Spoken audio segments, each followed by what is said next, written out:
ओम नमः शिवाय। टिमी व्लॉग्स में आप सभी का स्वागत है, अभिनंदन है। आज हम भावनाथ महादेव मंदिर के बारे में जानकारी देंगे।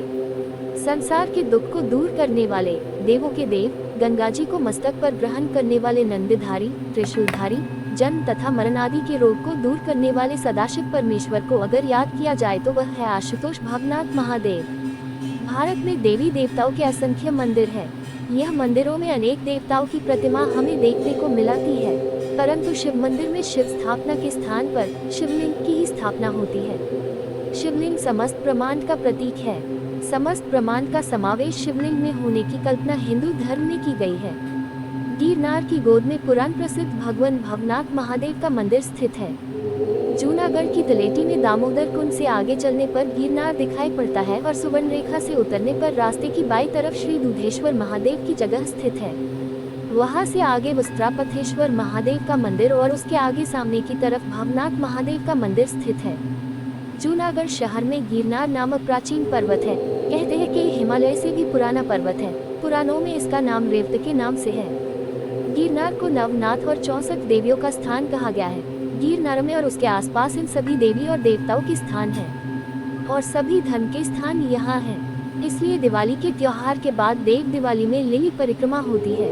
श्रद्धालु गिरनार पर्वत की परिक्रमा करते हैं और पुण्य और आशीर्वाद पाते हैं। इन सब देवस्थान में एक है भवनाथ महादेव। यहाँ 2 शिवलिंग है। एक शिवलिंग भगवान शिव यहाँ स्वयंभू प्रकट हुए इसका है और दूसरे शिवलिंग की स्थापना द्रोणाचार्य के पुत्र अश्वत्थामा ने की है। जूनागढ़ एक प्राचीन नगर है। ये सिर्फ गिरनार पर्वत ही नहीं मगर प्रकृति के गोद में है। यहाँ पर विलिंगन डैम बांध, अलन-सागर डैम बांध है।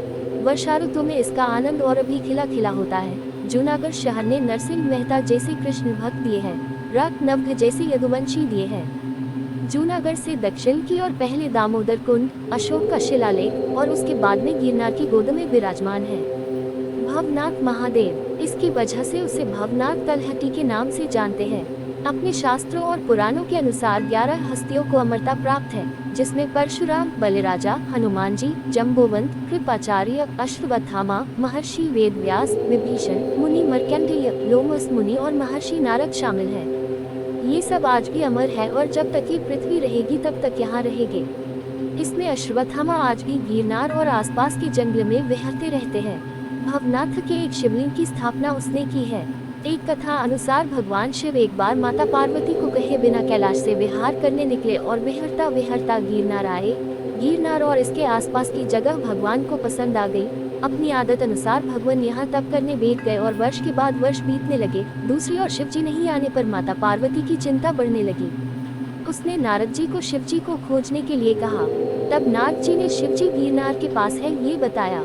तब माताजी भी यहाँ आकर शिव जी के साथ तप में बैठ गए। इसकी खबर जब सभी देवी देवताओं को हुई तो सब यहाँ आ गए और शिव जी और माता पार्वती के साथ तप में जुड़ गए।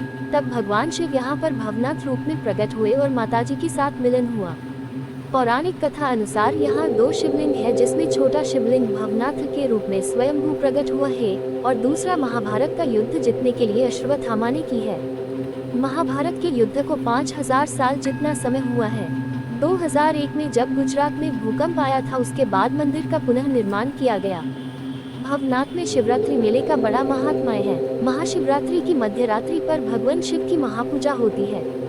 नग्न साधु ही नहीं दूसरे संत और सन्यासी भी भवनाथ महादेव के दर्शन के लिए दूर से आते हैं। शास्त्रों और पुराणों में कहने में आया है कि यह मेला 5000 से भी ज्यादा साल से इस स्थल पर शिवरात्रि के अवसर पर मनाया जाता है। भगवान श्री कृष्णा की बहन सुभद्रा और अर्जुन का प्रथम मिलन इस मेले में ही हुआ था। राजकोट से भवनाथ का अंतर 105, अहमदाबाद से 320 किलोमीटर है। प्लीज व्लॉग को सब्सक्राइब करें, लाइक करें, बेल को प्रेस करें, शेयर करें। आपको कोई प्रॉब्लम है तो कमेंट बॉक्स में लिखिए। ओम नमः शिवाय।